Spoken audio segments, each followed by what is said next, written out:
जाड़ा का समय बा, वायरल गीत के फरमाइश बा, मैं मामला से जाड़ा का समय बा, कोनो मेहरारू मेहरारू को बियाह हो गई बा, गवना बाकी बा।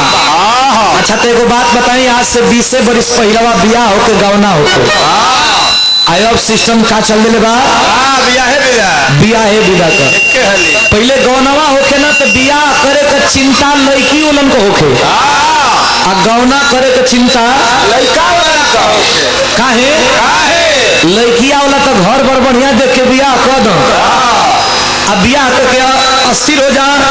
अब लड़किया वाला साले साल खिचड़ी लेके जा, 5-5, 6-6, 10-10 रुपये लेके, अब लड़कवा वाला सोचे कि मर्दवा गौनवा हो जाए तो कम से कम सही भार बोझा उतर जाए। लड़कवा वाला कहाँ भैया गौना करा ले, तो लड़किया वाला कहाँ भैया सो हमारे साइट बैठा। तो पहले आज मोबाइल चले लगा, पहले पत्र चले। अंतरदेशी लिखा है, लिफाफा कौन सी लिखा? अंतरदेशी लिफाफा में लिखा हो। अच्छा अंतरदेशी। अबे घर तो मोबाइल चले रहने तो से 5 वर्ष पहले बार नया साल पर लड़का ग्रीटिंग कार्ड जुटावो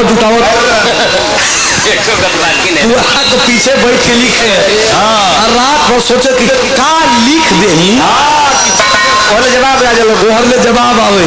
अरे बाप रे बाप, वहाँ कोई शायरी वोरी लिखा, 45-50 रुपया का ग्रीटिंग कार्ड खोल के आई लव ही बोला सही बस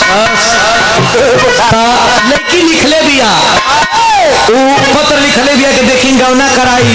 श्रीमान पतिदेव जी लिखा पहले। अच्छा वहाँ लिखा कि आपको मालूम की गौना करा लेगा,